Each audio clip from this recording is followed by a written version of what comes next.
Si lo tienen, digan amén. Mateo capítulo 5, versículos 1 y 2. Así dice la palabra de Dios.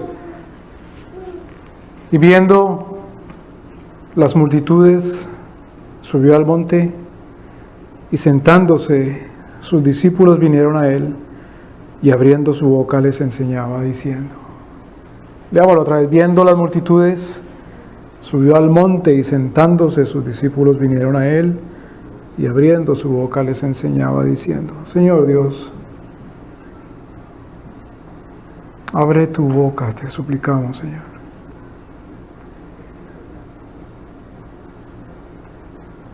Señor, ¿qué puede resistirse y sostenerse ante tu voz? Si tú hablaste y el mundo y el cielo y la tierra y todo lo que hay es por tu palabra. Tú abres tu boca, Señor, ¿y qué se puede sostener en pie? Abre tu boca, Señor, y no nos destruyas por tu voz poderosa. Destruye nuestra maldad. Destruye nuestra infidelidad y dureza. Háblanos, Señor, como quien habla para vida. Te lo suplicamos. Renuévanos, Señor. Gracias por tu pacto nuevo, por tu evangelio, por tu vida, por tu renovación.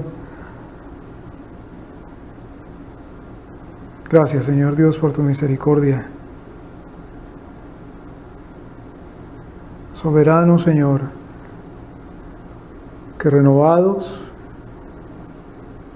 vivamos para ti, Señor. Que renovados, Señor, vivamos como el que ha muerto primero a todo lo que no es tuyo. Tráenos, Señor Dios, a través de tu sabiduría, de tu mensaje, de tu enseñanza. Guíanos, te pedimos, te suplicamos. Todo te lo pedimos, Jesucristo, nuestro Señor, en tu poderoso nombre. Amén. Mateo capítulo 5, versículo 1 y 2 es el inicio entonces de ese gran discurso, tal vez uno de los discursos más hermosos de la Escritura. ¿Sabe que el Señor hizo todo con un discurso? El primer día el Señor habló, el Señor dijo, y por medio de ese discurso las cosas son. El Señor sostiene todo, absolutamente todo, por medio de un discurso. Dice la Escritura que Él sostiene todas las cosas por el poder de su palabra. Este discurso del Señor Jesucristo precisamente es el sermón, o el que se reconoce como el Sermón del Monte. ¿Por qué el Sermón del Monte? Bueno, dice el versículo 1, viendo las multitudes subió al monte y sentándose sus discípulos vinieron a él. Qué cosa tan interesante, el Señor vio la multitud y no bajó a la multitud. No fue y se entremezcló con la multitud, sino que al ver la multitud subió al monte. Pero sus discípulos vinieron a él al monte y se sentó a enseñarles. Y la imagen tan impresionante, la imagen tan impresionante, es desde el monte que nuestro Señor precisamente habló y dio la ley. Acordémonos, subió Moisés al monte y el Señor dio la ley. Y desde el monte también nuestro Señor bendijo y nuestro Señor maldijo. Las bendiciones, según el cumplimiento de la promesa de Dios nuestro Señor, fueron dictadas desde el monte, y las bendiciones, así como las maldiciones, también fueron dictadas desde el monte. Y ahora el Señor lo hace de nuevo otra vez. Y en el libro de los salmos que se llaman ascendentes, precisamente cantan de cómo el pueblo sube al monte a escuchar la voz de Dios. El pueblo sube a Sión. Y dice la Escritura precisamente que nuestro Señor está sentado en su santo monte, y desde ese santo monte entonces el Señor gobierna. El sermón del monte es aquel en donde el Señor dice qué es el pacto. Es aquel en donde el Señor ratifica su pacto. Lo replantea en el sentido no que anula uno que Él haya hecho, sino que dice, este es el pacto, esto es lo que quiere decir, esta es la voluntad eterna. El Sermón del Monte, por lo tanto, entonces es la enseñanza del Señor Jesucristo acerca de todo lo que nuestro Señor ha dicho antes. Fíjense en este mismo Sermón del Monte, que no es un nuevo sermón, sino que es el sermón en donde el Señor renueva lo que ha dicho anteriormente, y lo renueva no en el sentido que destruye lo anterior, sino que hace eso, lo renueva. Cuando uno renueva, por decir algo, una licencia, no destruye la licencia que tenía antes. Bueno, sí, agarra la tijera y destruye el papelito que tenía antes, pero no la licencia, es decir, el derecho que tiene o la autoridad que tiene. No destruye el pacto,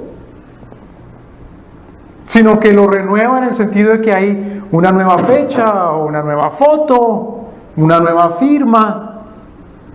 Hay ciertas cosas, características pertinentes de ese pacto que son renovadas, pero no que el pacto es destruido y se trae otro totalmente diferente a ese.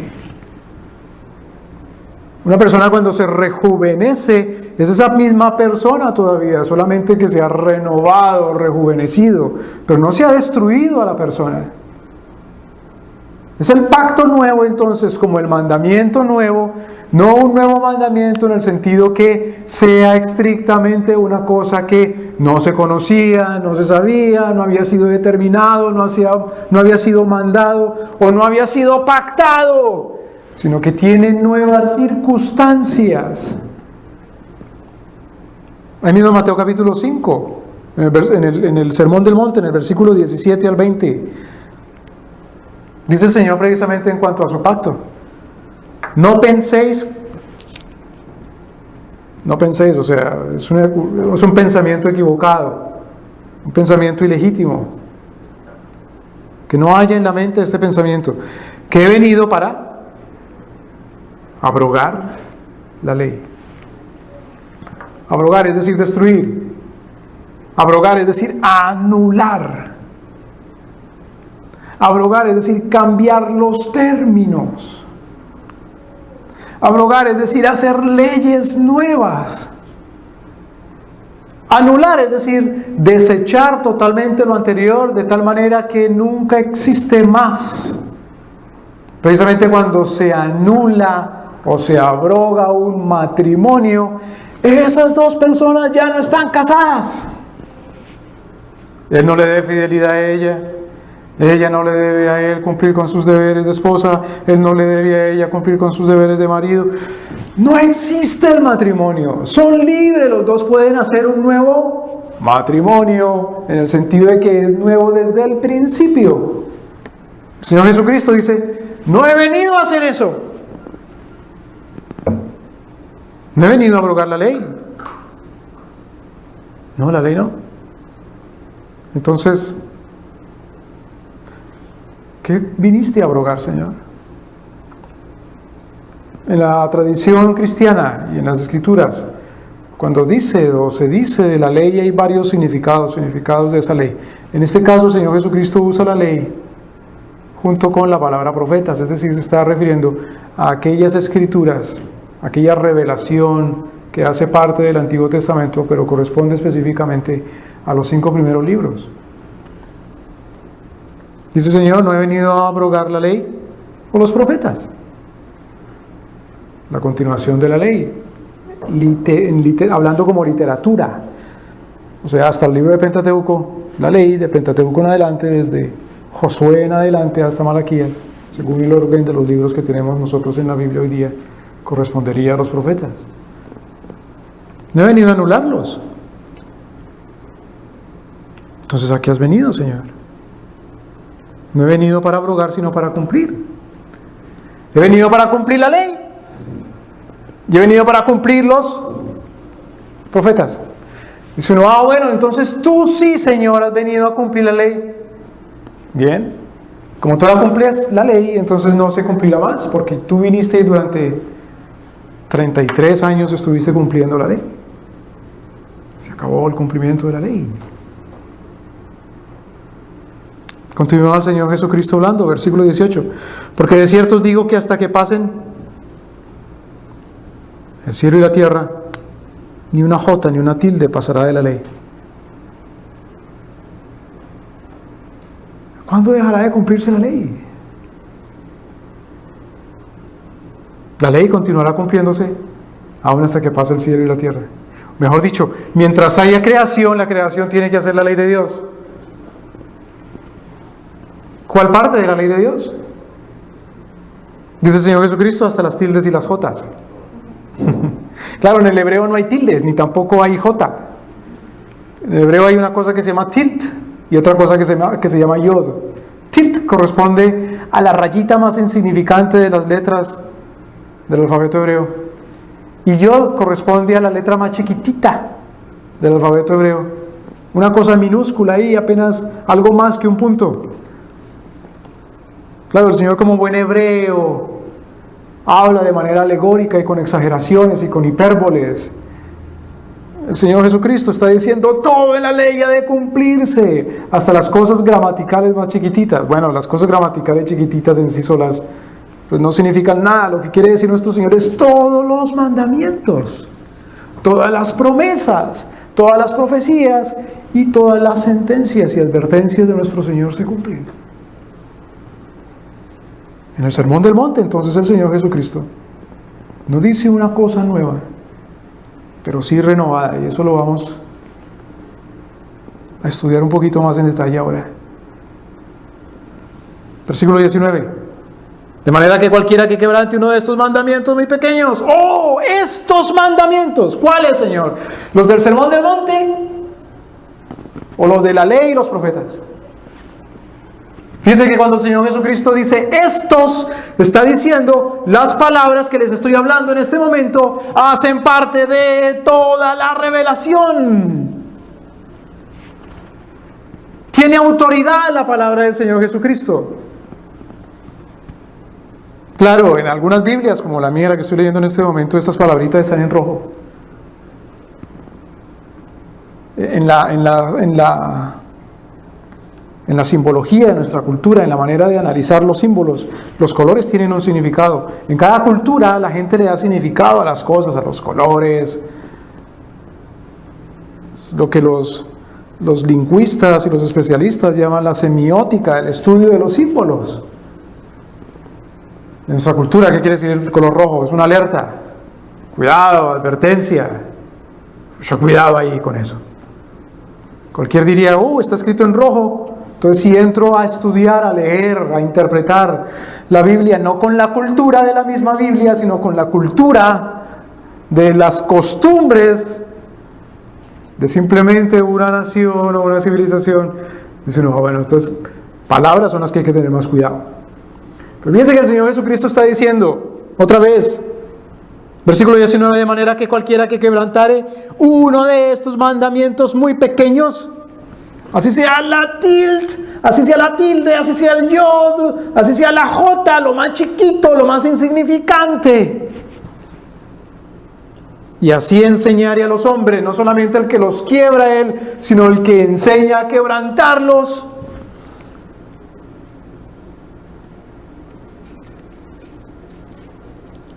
¿Qué le pasa al que los quiebra y enseña a quebrarlos? Muy pequeño será llamado en el reino de los cielos. Nuestro Señor alaba o elogia la obediencia. ¿Cómo puede ser eso? Sí, nuestro Señor elogia o alaba la obediencia genuina. ¿Por qué? Porque la obediencia genuina es el resultado de la propia obra y poder de Dios nuestro Señor. Es una alabanza o elogio que indirectamente el Señor se está haciendo de sí mismo.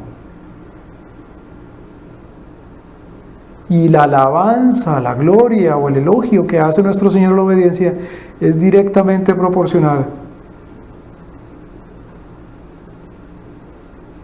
con la seriedad, respeto, solemnidad que se toman los mandamientos de Dios nuestro Señor.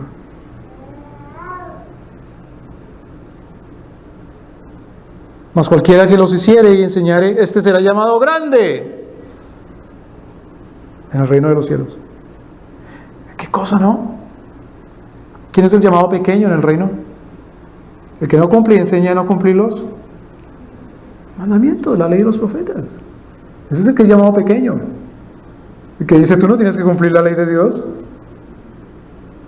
porque eso era cosa del Antiguo Testamento, o porque eso era cosa para otra época, o porque eres una cosa ya anulada o abrogada por Dios, o porque las condiciones de Dios son distintas. Bueno, ciertamente las condiciones de vida hoy son distintas, pero la palabra de Dios es la misma.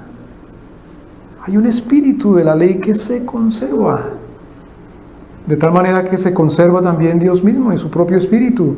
Por lo tanto, su ley no cambia, aunque ciertamente cambien las circunstancias. ¿Quién es el que quiere ser llamado grande en el reino de los cielos? El que cumple los mandamientos y enseña a cumplirlos. ¿Cuáles? Todos.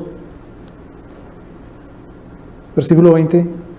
Porque os digo que si vuestra justicia no fuere mayor que la de los escribas y fariseos, no entraréis en el reino de los cielos. Tantas interpretaciones que se han hecho acerca de esto. Una muy equivocada, pero que es muy popular. Os digo que si vuestra justicia no fuera mayor a la de los escribas y fariseos, no entraréis en el reino de los cielos. Una interpretación equivocada y tal vez la más popular, que los escribas y fariseos sí cumplían la ley de Dios, que sí tenían cierta justicia,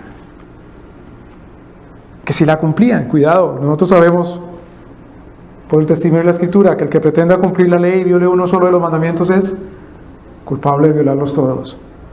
Pero entonces, al fin, que el Señor nos dice que cualquiera que pretenda cumplir los mandamientos y viole uno es culpable de todos, y ahora me dices tú que sí hay que cumplirlos. Claro, porque cuando nuestro Señor dice que el que viole un solo mandamiento es culpable de todos, no es para decir entonces no cumple nada. Deja de cumplirlos, porque si de pronto entras a cumplirlos y caes en uno, entonces te haces culpable de todos. Preferible no cumplir nada. No meterse uno ahí, no ser metiche a cumplir los mandamientos, no sea que deje de cumplir alguno. No, esa no es la interpretación de la Escritura. La interpretación de la Escritura es que cuidado, porque estando obligados a cumplir los mandamientos, aún llegando a incumplir uno, es culpable de violarlos todos. Cuidado. El estado de humillación y de arrepentimiento en el cual andamos y la gravedad con que vemos los mandamientos de Dios nuestro Señor. Mucho cuidado. No es que los fariseos fueran cumplidores de la ley de Dios. De ninguna manera. Si vuestra justicia no fuere mayor. ¿Cuál era la justicia de los fariseos? Como dice el Señor Jesucristo más adelante. Capítulo 6. Estamos en el capítulo 5, ahora capítulo 6. Versículo 1, mirad que no hagáis vuestras limosnas delante de los hombres para ser vistos de ellos.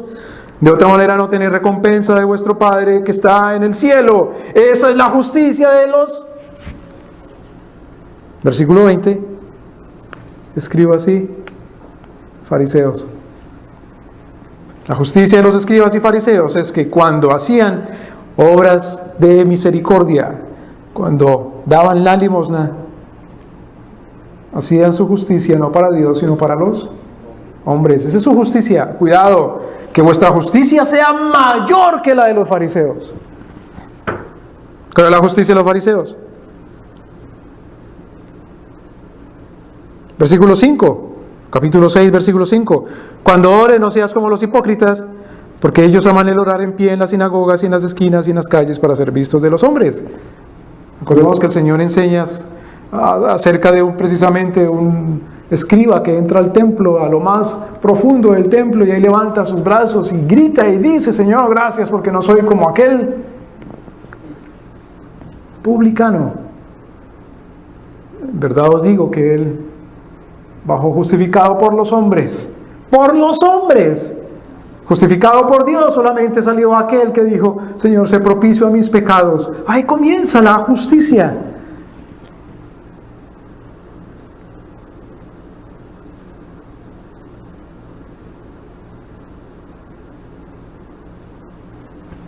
En el capítulo 6, versículo 16: y cuando ayunéis no seáis austeros como los hipócritas, porque ellos demudan sus rostros para parecer a los hombres que ayunan. De cierto os digo que ya tienen su recompensa. al hacer las obras de misericordia, a las limosnas, al orar, al ayunar. Es decir, al cumplir los mandamientos para con el prójimo, cumplir el amor y la misericordia.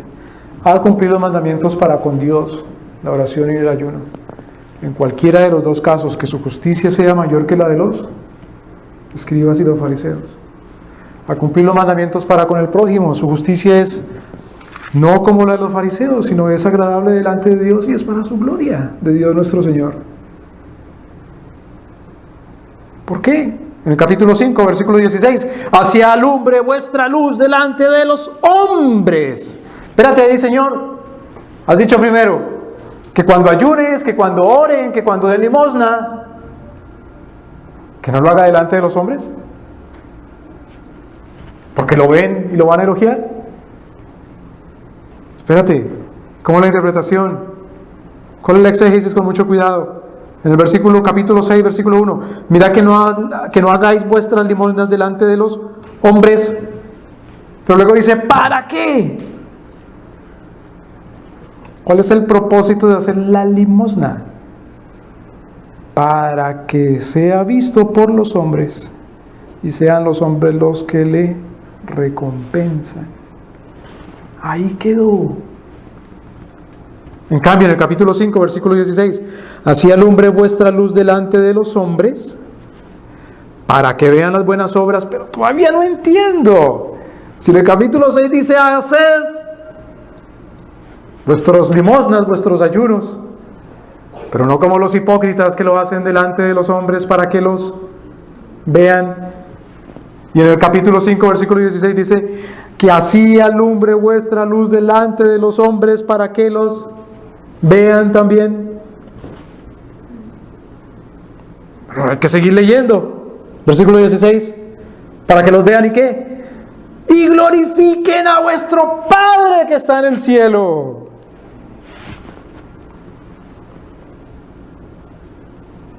Ahí sí, entonces, no penséis que he venido para abrogar la ley y los profetas, sino para cumplirlo. En otras palabras, nuestro Señor ha venido a hacer sus limosnas en la tierra, claro, su misericordia en la tierra, claro, sus enseñanzas en la tierra, claro, a la vista de los hombres, ¿o no? Pero si no lo hizo a la vista de los hombres, ¿cómo sabemos nosotros que las hizo? Si no lo hizo a oídos de los hombres, ¿cómo sabemos nosotros que lo dijo? Pero lo hizo a vista y a oídos de los hombres para glorificar a Dios que está en el cielo. O sea, para cumplir la ley y los profetas. Porque cumplir la ley y los profetas es cumplir todos los mandamientos de Dios, comenzando con no tendrás dioses ajenos delante de mí. No se cumple la ley y los profetas si se cumple para tener otros dioses delante de él, llámese los hombres. El sermón del monte entonces no es un sermón, una enseñanza, un tratado en donde el Señor enseña cosas sustancialmente nuevas, que antes no hayan estado, que antes no hayan sido sabidas. Pobre la gente del Antiguo Testamento que no tenía el sermón del monte, dice uno. Pobrecito Abraham. ¿En qué tenía fe entonces Abraham? Pobrecito Abel, pobrecito Adán. Por supuesto no tenían la literatura, pero tenían la ley y los mandamientos del Señor. No he venido a incumplir la ley que tenía don Abraham. Como Abraham tenía ley, eso es Moisés. ¿Qué te pasa? Bueno, vamos a ver que sí. No he venido a incumplir la ley que tenía Adán, que tenía Abel, que tenía Noé. He venido a cumplirla. ¿Cuál es? Esta. Es la misma ley. La misma, sí, pero cambian las circunstancias. ¿En qué sentido? ¿Cómo que cambian las circunstancias? El Señor Jesucristo es el intérprete, el exégeta. Exégesis quiere decir el trabajo que se hace para interpretar la Biblia. Y el que hace ese trabajo pues es un exégeta. El Señor es el intérprete, el exégeta, el que hace el trabajo perfecto, apropiado en la interpretación bíblica. Fíjese las palabras del Rey Maestro acá.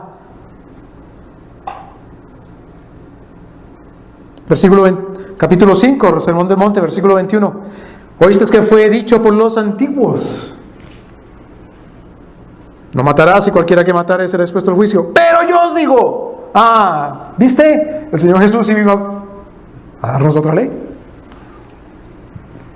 Pero ¿cómo puede ser que vino a darnos otra ley? Dice el Señor Jesucristo, ha venido a decir que no ha venido a anular la ley. ¿Qué es lo que quiere decir entonces? Pero yo os digo. El pero yo os digo quiere decir, esto es lo que quiere decir no matarás.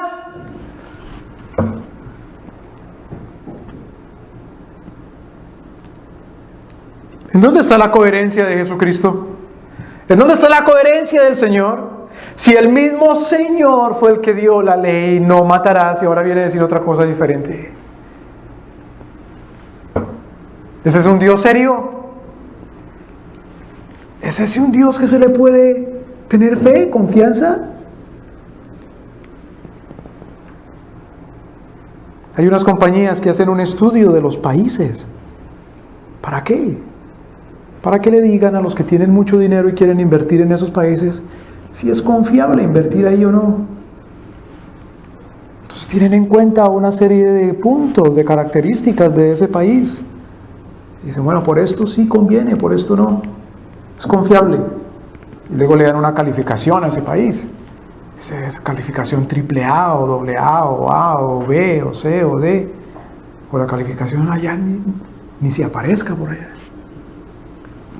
Bueno, una de las cosas que tienen en cuenta es que sea confiable en su ley. ¿Cómo así? Bueno, mire, estas son las leyes de ahí, de ese país. Estas son. ¿Hoy qué es? ¿Domingo? ¿Mañana lunes siguen siendo las mismas? Sí. Y el martes también. Y el miércoles también. Y el otro año también. Y en diciembre también. Entonces hay confiabilidad, estabilidad legal, estabilidad jurídica. ¿Qué dicen entonces? Pues es un gobierno serio, la gente seria, son dignos de confianza.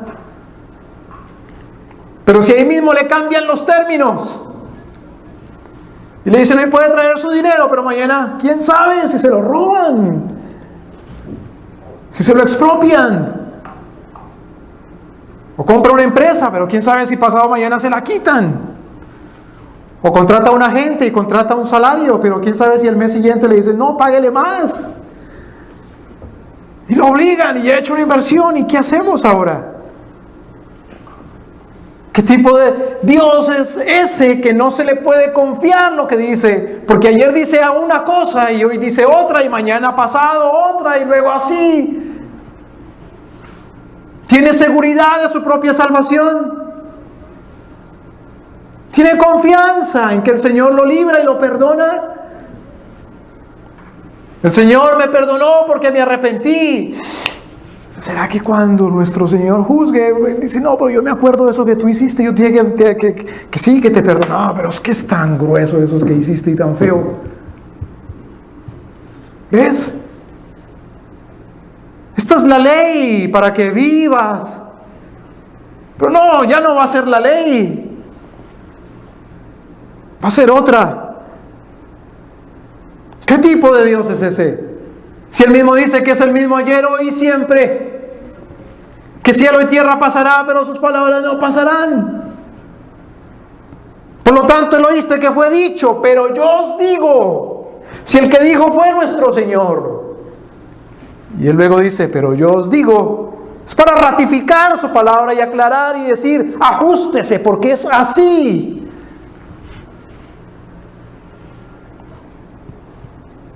Como cuando le dan a uno instrucciones y no entendió, no le pareció y no siguió la instrucción. Entonces viene el que le dio la instrucción, mire, ¿se acuerda que yo le dije así? Bueno, pues entonces acuérdese, así y así y así, ya sa, ya sé, ya soy, ya su. ¿Cómo es? ¿Cómo debe ser? ¿Qué quiere decir no matar? Versículo 21, dice que fue dicho por los antiguos, no matarás, y cualquiera que matare está expuesto a juicio, pero yo os digo que cualquiera que sin razón se enojare contra su hermano estará en peligro del juicio. El mandamiento de no matar no se limita solamente a cuando ya atraviesa la piel el cuchillo, la bala, o atraviesa ya la célula, el veneno. El mandamiento no matarás tiene unas connotaciones impresionantes, es lo que está diciendo nuestro Señor.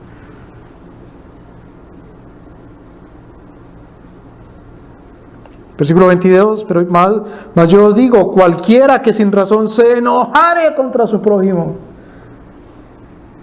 ¿Tiene uno de verdad razón cuando se enoja con el prójimo? El mandamiento no dice no se enoje. Dice si se enoja sin razón. ¿Y cuál es la razón? ¿La razón aristotélica? ¿La razón convencional? ¿Las costumbres de las personas? No, la razón es la Escritura. Él es el logos, Él es la palabra, es el sentido que le da sentido a todas las cosas sin sentido y a lo que pretende tener sentido también Él es el que le da el porqué, el sentido. La ofensa o el enojo, mejor, con razón, es el enojo justo. Versículo 27, oíste que fue dicho por los antiguos, no cometerás adulterio. El Señor vino a cambiar el mandamiento. Pero yo digo que cualquiera que mire a una mujer para codiciarla ya adulteró con ella en su corazón. Pero mira qué cosa. Una cosa es ser literal y otra cosa es ser literalista. Literal no es lo mismo que ser literalista. La interpretación de las Escrituras es literal. Literal. Literal. Literal quiere decir es que es lo que quieren decir las letras en su literatura. Literalista, ¿qué quiere decir literalista? Que si dice para arriba es para arriba y que si dice para abajo es para abajo. El literalista lee acá, oíste que fue dicho por los antiguos, no cometerás adulterio, pero yo os digo que cualquiera que mire a una mujer para codiciarla ya adulteró con ella en su corazón. El literalista dice que el adulterio es mirar a las mujeres mal, no acostarse con ellas. Porque aquí el Señor Jesucristo está hablando desde mirar. ¿Ve? Como el Señor Jesucristo está hablando es de mirar, no del acto ya de meterse debajo de las cobijas. Entonces, lo que no se puede es mirar. Eso es literalista. Esa es la manera de interpretar del diablo. Que el Señor Jesucristo dice, oíste que fue dicho no matarás, pero yo os digo, cualquiera que se enojara. Entonces no matará, lo que prohíbe es enojarse.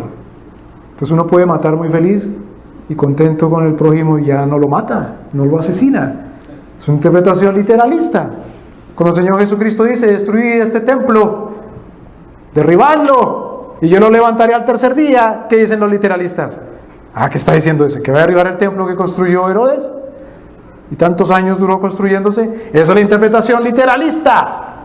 La interpretación literal es según la letra, la literatura, el espíritu de la ley, lo que dice según su espíritu, en todo su contexto.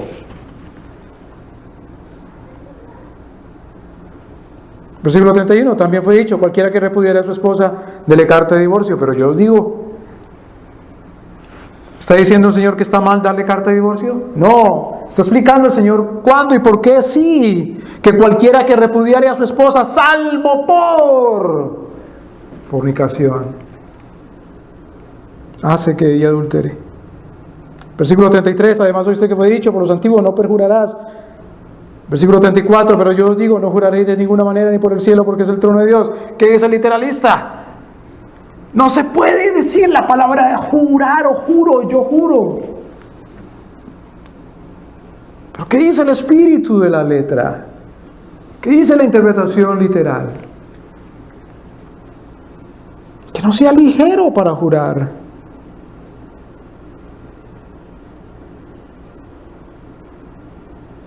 Versículo 37, pero sea vuestro hablar sí, sí, no, no, porque lo que es más de esto de mal procede.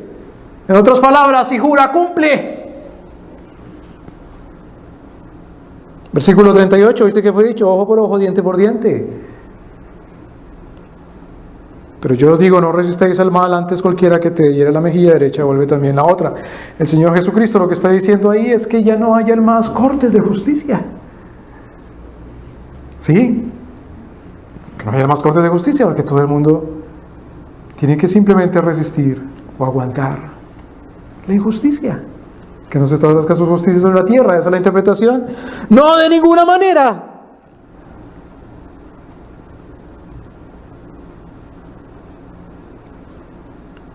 Lo que quiere decir nuestro Señor, fíjese capítulo 6, versículo 25.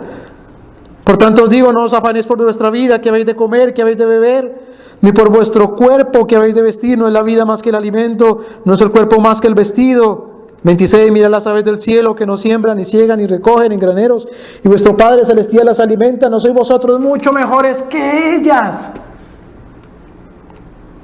Si te hieren en la mejilla, no pongas en riesgo tu cabeza. En otras palabras, si te quitan la túnica con que se cubre el cuerpo, no ponga por eso en peligro la piel.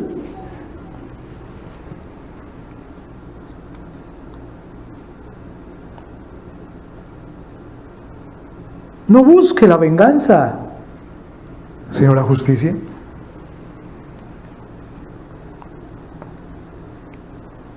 Versículo 44, pero yo digo, amad a vuestros enemigos, bendecid a los que os maldicen, haced bien a los que os aborrecen, orad por los que os ultrajan y persiguen. ¿Qué está diciendo nuestro Señor? Deje de hacerle pagar al culpable lo que debe. No. Lo que dice nuestro Señor es, amad a vuestros enemigos, aunque lo haga pagar, no le aborrezca. Maldecid, bendecid a los que os maldicen. Porque el mandamiento de nuestro Señor no es para la destrucción, sino para la justicia.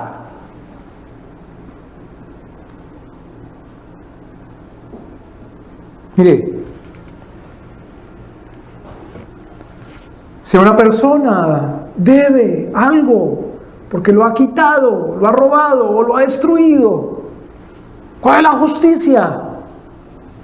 ¿La justicia es odiarlo y maldecirlo? No. ¿Cuál es la justicia? ¿Hacerle qué? Pagar, que devuelva. ¿Me doy a entender? Por lo tanto, bien puede decir, Dios te bendiga, gracias por devolverme las cosas.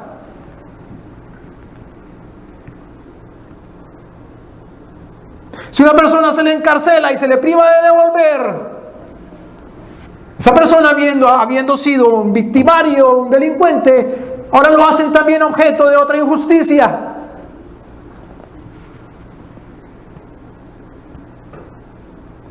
Si una persona debe una vida y no se le envía con el Señor para que lo juzgue, se le está deteniendo en la tierra injustamente.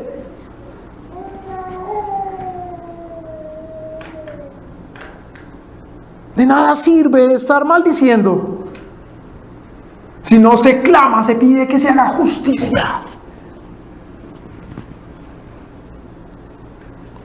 Versículo 45. Para que seáis hijos de vuestro Padre que está en el cielo, porque Él hace que su sol salga sobre malos y buenos y envía lluvia sobre justos e injustos. Si tiene un enemigo que le ha robado, le va a negar el sol, le va a negar la lluvia, le va a negar el aire. Cuando se compara la ley de nuestro Señor con cualquier otra ley, la ley de nuestro Señor es infinitamente superior por su sabiduría, por su justicia, por su perfección.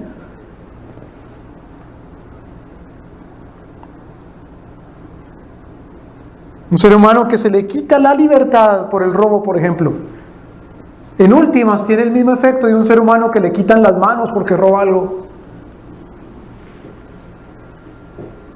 Un ser humano que le quitan las manos porque roba algo, ¿con qué mano va a devolver lo que robó? ¿Con qué mano se va a procurar su alimento luego? ¿Por qué le van a negar hasta el sol? ¿Por qué le niegan hasta la lluvia? ¿Qué es el amar entonces? Si tengo que amarlo. Amar es cumplir los mandamientos. Si me amáis, dice el Señor Jesús, cumplir mis. ¿Por qué los mandamientos se resumen en este mandamiento? Amarás a tu prójimo. Porque un nuevo mandamiento os doy, que os améis los unos a los otros. Pero dijimos, es nuevo. Pero no porque no exista antes, sino porque el Señor renueva con su pueblo su mismo pacto. Cuando una pareja, déjenme poner otro ejemplo, hace una renovación de votos, un matrimonio, no es que están diciendo, mire, hagamos que no. ¿Hace cuánto nos casamos? 25 años. ¿Hacemos una renovación de votos? Bueno, sí, bueno. ¿Cuándo hacemos la renovación? Pongamos la fecha para diciembre. Entonces de aquí a diciembre, entonces hagamos que no estemos casados, porque vamos a renovar los votos en diciembre. Entonces eso es lo que quiere decir la renovación de votos. De ninguna manera, sino que está trayendo nuevamente los votos que hicieron hace 20, 25, 30 años y los están repitiendo para cumplirlos en las circunstancias que están ahora.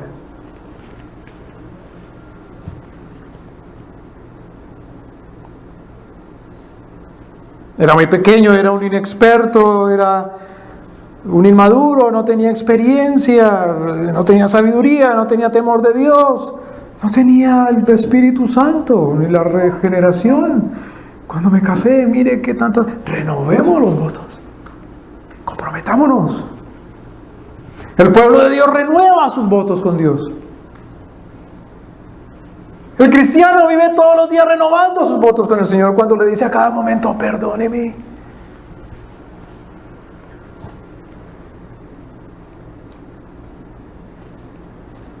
Es el mismo pacto entonces, renovado. Pero bueno, entonces ¿a qué se refiere nuestro Señor cuando habla del pacto antiguo? ¿A qué nos referimos cuando hablamos de Antiguo Testamento y de Nuevo Testamento? Dos cosas para aclarar. La primera rápidamente. Cuando hablamos de Antiguo y Nuevo Testamento, estamos hablando de literatura. Cuando decimos Antiguo Testamento, nos estamos refiriendo a la literatura, a los libros escritos desde Génesis hasta Malaquías. Cuando hablamos del Nuevo Testamento, nos estamos refiriendo a la literatura, los libros escritos desde Mateo hasta Apocalipsis, Antiguo y Nuevo Testamento. Uno va a una iglesia y dice, vamos al Nuevo Testamento, no se va uno para los Salmos. Ya saben dónde está la literatura del Nuevo Testamento. Pero cuando habla de pacto antiguo y de pacto nuevo, entonces ¿a qué se está refiriendo? Vamos a Jeremías capítulo 31.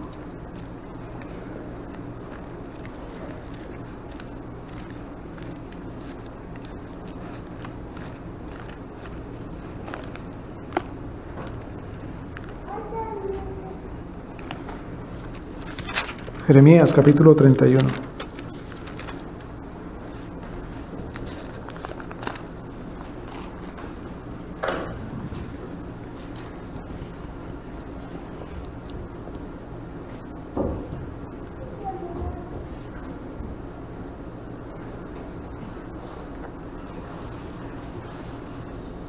Versículo 31.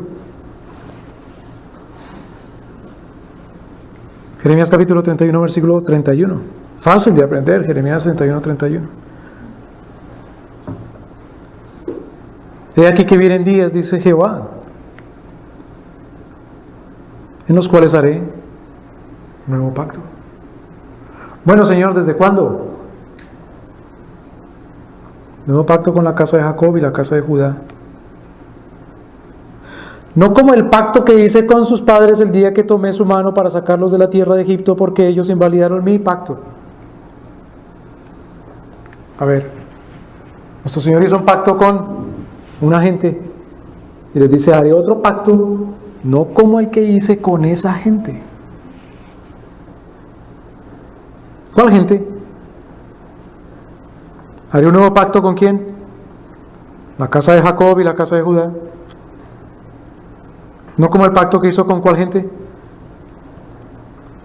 ¿Con los padres? ¿De quién? De los padres de la casa de Jacob y la casa de Judá. ¿Cuándo? ¿Cuándo los sacó de la tierra de Egipto? Espérate un momento. ¿Cuál fue el pacto que nuestro Señor hizo con la gente cuando los sacó de la tierra de Egipto? Bueno, el pacto en el Sinaí, o delante del monte de Sinaí, en Arabia. Libro de Éxodo, libro de Levítico, libro de Números, libro de Deuteronomio, en fin, es un pacto. Ahora el Señor hará un pacto nuevo. ¿Te fijas? Estuviste mal todo lo que acabaste de decir en todos estos 25 minutos. Porque si hay un pacto nuevo, no como ese. ¿Si hay o no hay? Fíjese, versículo 32. No como el pacto que hice con sus padres el día que tomé su mano para sacarlos de la tierra de Egipto, porque ellos invalidieron mi pacto. Bien que fui yo un marido para ellos, dice Jehová. Fue un pacto matrimonial, me casé con ellos. Y hubo un adulterio, una traición de una mujer. Hay una ramera. Haré otro pacto. ¿Cuál? ¿Vas a cambiar los mandamientos? ¿Qué es lo nuevo que vas a poner, Señor? ¿En qué consiste la renovación? Hay nuevas obligaciones, nuevos deberes, nuevos derechos. Ya no es para que la cuides en la enfermedad, en la salud, en la vejez, en la juventud, en la pobreza, en la riqueza, hasta la muerte. Ya no. Es para que le seas fiel a tu marido, casa de Judá y de Jacob. Ya no. ¿Qué es lo nuevo que harás? Versículo 33. Da el Señor 10, más adelante 11. Cosas nuevas que hará. ¿Cuáles, Señor? Primero, versículo 33. Este es el pacto que haré con la casa de Israel después de aquellos días. Primero, daré mi ley en sus entrañas. No les voy a quitar los términos que les puse allá, sino que ya se los voy a poner dentro de su corazón. Como dice en el original, las pondré en sus riñones. O digámoslo de otra manera, las escribiré hasta en los tuétanos o en la médula de sus huesos. O digámoslo en otras palabras, voy a escribir mis mandamientos, que se los di a Moisés, que con mi mismo dedo los escribí en unas piedras, los voy a escribir con mi dedo en su propio espíritu. Es el nuevo pacto. Es una renovación, no de nuevos mandamientos, sino de una nueva gente. El nuevo pacto es con gente nueva. ¿No voy a entender?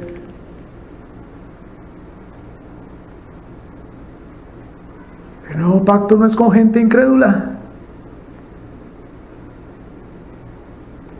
El nuevo pacto es con gente regenerada.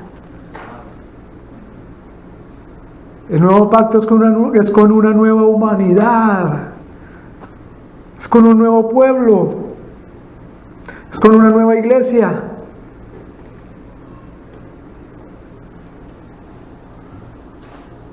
Cuando dice daré mi ley, no, espérate, Señor.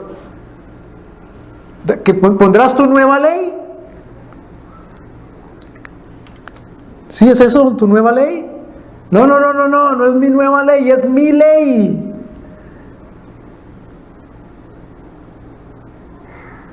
¿Cómo, Señor? ¿El pacto antiguo era que la gente se salvaba por el cumplimiento de la ley? Nunca. ¿A dónde? ¿Cuándo dijo nuestro Señor eso? Que era justificado. Nunca dijo eso nuestro Señor. Que era justificado por el cumplimiento de la ley. Nunca. El pacto antiguo era la misma ley, los mismos mandamientos. Creerás en Jesucristo, así como hoy.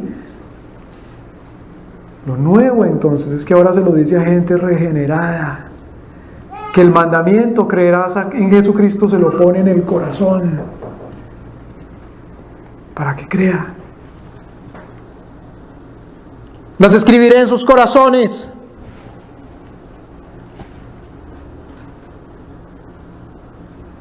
en sus entrañas y en su corazón.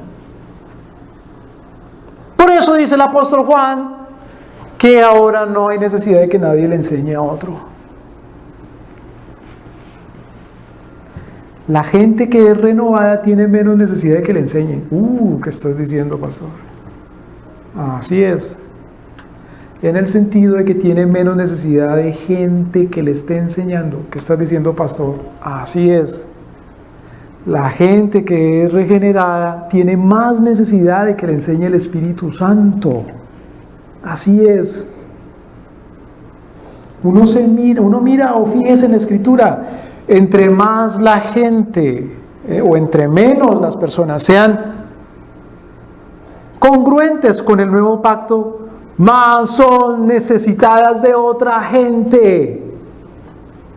O necesitan de otra gente sobre ellos. Entre más inmadura es una persona, y una persona es madura en la medida en que es obediente a Cristo, entre más inmadura es una persona, más necesita a alguien encima que le esté mandando, que le esté supervisando, que le diga siéntese, párese, váyase, venga, quítese, póngase, cállese, diga, hable.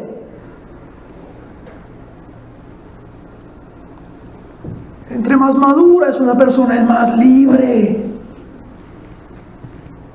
Pero no autónoma, sino libre para con Dios nuestro Señor. Porque es más mansa.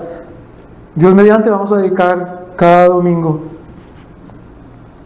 cada 2 semanas, a ver una bienaventuranza. Bienaventurados los mansos. No es manso frente a la gente. Es manso como quien es dominado, como quien domina un caballo dominado, un brioso, bronco, salvaje, porque es dominado por el Espíritu Santo, por el poder de su Evangelio y de su palabra. No necesita que haya un jinete encima que le esté dando de fuetazos. Daré mi ley en sus entrañas, las escribiré en sus corazones, y yo seré su Dios y ellos serán mi pueblo.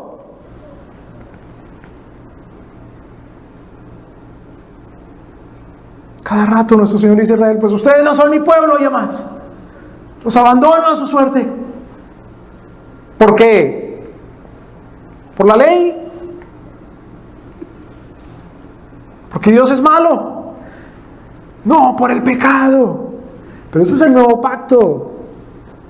Ustedes serán mi pueblo. Hermanos, la iglesia quiere decir pueblo.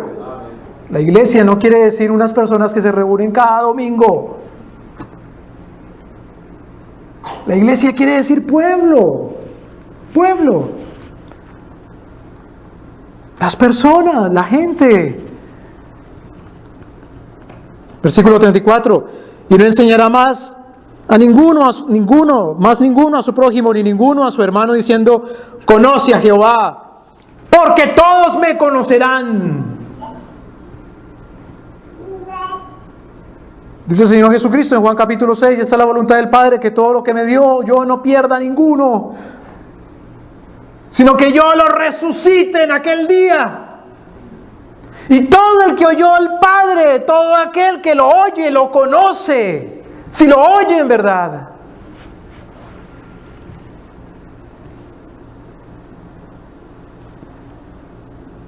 El nuevo pacto entonces no es dejar, no matarás, no robarás. El nuevo pacto son nuevas condiciones de la gente que se les dice, nuevas circunstancias.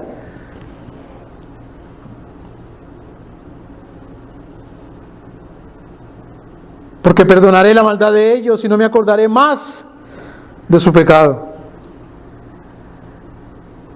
Perdón completo. Cuando Josías encuentra la ley, o los siervos de Josías encuentran el libro de la ley, encuentran el pacto perdido entre las cachivaches o cosas viejas, polvorientas en el templo. ¿Dónde está la ley? ¿Dónde está la Biblia? ¿Quién sabe? Se perdió. Después de muchos años rebuscando entre cosas, se encontró y se trae la ley y se lee delante de Josías. Y Josías oye las cosas terribles que nuestro Señor advierte que pasarán si se viola su pacto. Y Josías entonces rompe sus vestiduras, su camisa, en señal de dolor. Y manda a Josías diciendo que se proclame ayuno y obliga a la gente a ayunar. ¿Qué dice nuestro Señor? ¿Ya no los voy a destruir? Sí los voy a destruir. Solo que usted, Josías, dormirá con sus padres, morirá en paz y no lo verá, pero los voy a destruir. ¿Por qué? Si nos arrepentimos. ¡No! Josías proclamó, obligó el rey a que hicieran un ayuno, pero la gente no se arrepintió. ¿Ve? No se había cumplido el nuevo pacto. Daré mi ley en sus entrañas, las escribiré en sus corazones, yo seré su Dios, ellos serán mi pueblo. Todos me conocerán desde el más pequeño hasta el más grande. Eso no se cumplió con el arrepentimiento de Josías, aunque hubiera proclamado, obligado, decretado. Uno puede proclamar, decretar, hagamos una jornada de ayuno y de oración. Hermanos, hagamos 2 cultos el domingo y 4 entre semana. Pregunta, ¿nos hemos arrepentido? Si no nos hemos arrepentido, el Señor dirá, yo no sé si lo verás tú con tus propios ojos, pero no te dejaré en paz. Haré justicia, te destruiré, porque estás bajo las mismas condiciones de la ley.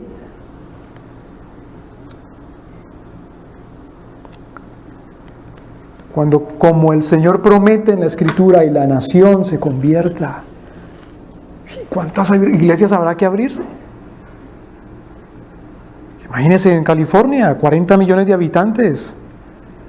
Se desocupan las casas, la ciudad de las calles los domingos a las 10 de la mañana, porque todos están en la iglesia. Se convertirá a California, quiere decir es que la gente cumplirá su ley moral con alegría, arrepentida.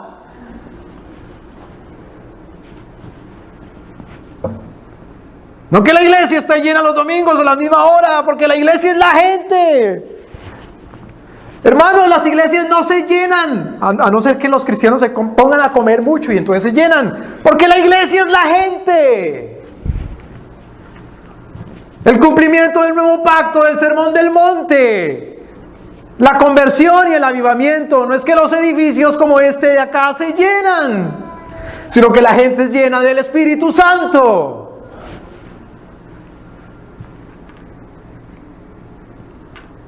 No es que se llenen los seminarios y los institutos bíblicos, sino que el Señor escribe su palabra en los corazones. No es que la gente se hace miembro de las iglesias, anote ahí, hermano, yo también quiero ser miembro de esta iglesia, sino que el Señor dice que serán mi pueblo y yo seré su Dios.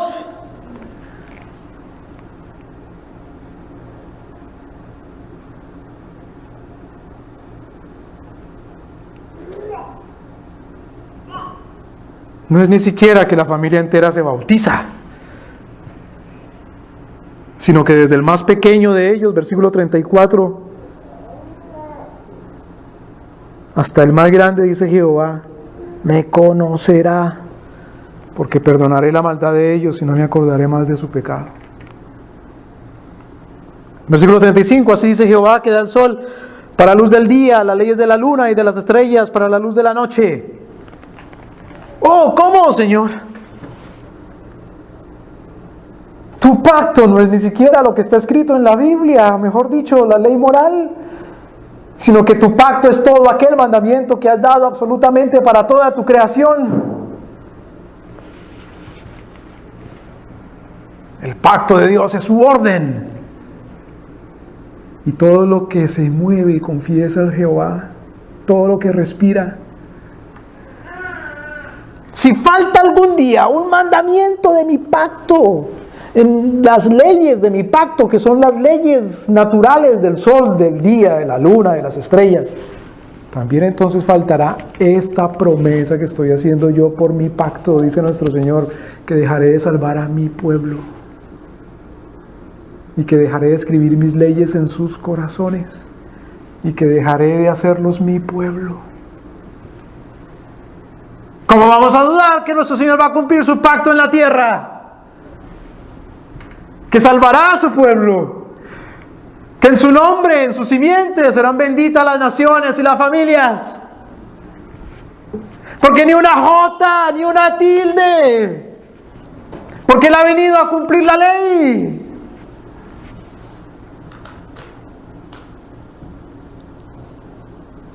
Si estas leyes faltaren delante de mí, dice Jehová, también la simiente de Israel faltará para no ser nación delante de mí todos los días. ¿Cuál es la nación de Dios? ¿Cuál es la simiente de Abraham? La simiente de Israel. Es todo aquel que confiesa su nombre. La descendencia de Abraham. Los que son arrancados e injertados en el árbol. Pero el árbol no es Abraham, el árbol es Cristo. El mismo Abraham fue arrancado para ser injertado en Cristo.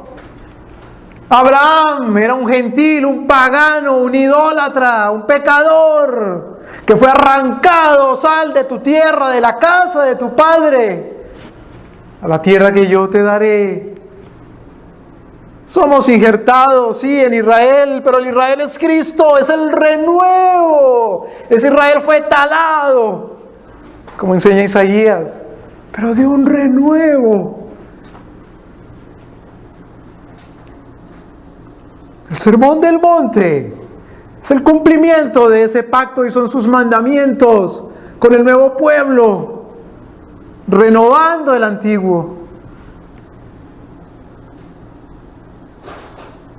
Así dice Jehová, si los cielos arriba pueden medirse y examinarse abajo los fundamentos de la tierra, también yo desecharé toda la simiente de Israel por todo lo que haya hecho, dice Jehová.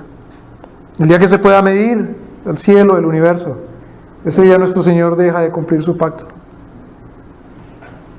No es que va a llegar ese día, sino otra vez en la poesía bíblica, en la forma profética y en la forma alegórica de escribir. Es una forma de decir nuestro Señor, no dejaré de cumplirlo, soy fiel. Versículo 38, aquí que vienen días, dice Jehová, en que la ciudad será edificada a Jehová. Mire todos esos símbolos, está el símbolo de Jerusalén, la ciudad de David, el lugar de comunión de los santos. El literalista, como hablábamos antes, ¿qué se puede hacer? Pues hay que construir una ciudad, una mera ciudad. Bueno, sí, Él es el constructor, Efesios capítulo 2. Es la ciudad, es el pueblo, es la nación, es la iglesia. Para usar otra figura literaria o alegórica, el templo, desde la torre de Hananeel hasta la puerta del ángulo, y saldrá más adelante el cordel de la medida delante de él sobre el collado de Gareb y rodeará a Goa. Hay gente que se enreda con esto. Yo no puedo interpretar eso, yo no sé qué es Hananeel ni Goa. Ese se enreda. Se ahoga en el vaso de agua, que el Señor va a construir su pueblo, su ciudad, que habitará en medio de su gente. Estaré con vosotros hasta el fin del mundo. El constructor de la ciudad de la Nueva Jerusalén es Cristo, que se construye la ciudad con ladrillos, que son los miembros de su ciudad, que son los ciudadanos. Versículo 39, y saldrá más adelante el cordel y la medida. El Señor es el que mide, el que juzga. Él es el agente de catastro, pues. Él es el que mide cuánto debe medir una calle. Cuánto hay entre cuadra y cuadra, entre manzana y manzana. Versículo 40, y todo el valle de los cuerpos muertos y de la ceniza y todas las llanuras hasta el arroyo de Cedrón, hasta la esquina de la puerta de los caballos al oriente, será santo a Jehová, no será arrancada ni destruida más para siempre. A diferencia de Jerusalén, Porque Jeremías, pobrecito, viene durante 40 años diciendo: Jerusalén será destruida, Jerusalén será destruida, Jerusalén será destruida. En virtud del nuevo pacto, el Señor dice: este es mi nuevo pueblo. El Sermón del Monte, hermanos, entonces, para terminar. Primero, no es un nuevo pacto en sustancia, en esencia, sino una renovación del pacto con nuevas personas. No es una ley diferente, es la misma ley, renovada. Y, por último, es el pacto cumplido. Cristo es el cumplimiento y el que garantiza su cumplimiento. Los habitantes de esa ciudad, la esposa de ese hombre, de ese marido con el que renueva el pacto, son aquellos que son los creyentes, los arrepentidos y los que confiesan su nombre. Amén. Oremos. Señor, gracias por hacer pacto nuevo con tu pueblo, Señor.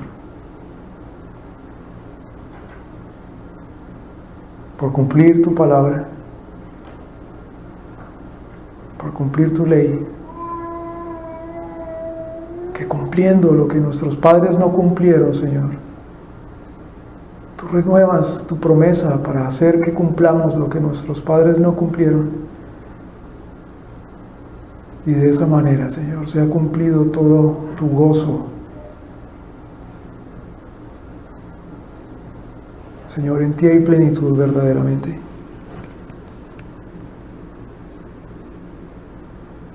Ayúdanos a vivir no como quienes tienen incertidumbre, Señor, sino como quienes saben, están seguros y confiados de que tú cumples y que el cumplimiento de tu promesa es una bendición. Oh, Señor, el cumplimiento de tu ley es una maldición también. Perdónanos, que seamos de tu pueblo renovado. Líbranos, Señor. Que seamos de los de la ciudad nueva. Perdónanos, que seamos los que ven tu palabra de manera distinta, desde tu corazón mismo, Señor Dios, y según lo has escrito y labrado con tu dedo poderoso en nuestras almas. Ayúdanos y líbranos para ti. Gracias, marido, esposo, que limpias a tu esposa y la renuevas y la embelleces. Y todavía, Señor, le juras y le prometes fidelidad eterna. Gracias por hacernos tu esposa. Ven pronto, esposo, Señor. Tu iglesia te desea. Tu iglesia, Señor, te espera. Queremos verte, Señor. Cumple tu pacto, tu plan maravilloso, tu palabra. Trae a ti, Señor, lo tuyo. Renueva el mundo, Señor. Que tu pueblo te aclame y que las naciones te reconozcan. Gloria a ti, Jesucristo nuestro Señor. Amén.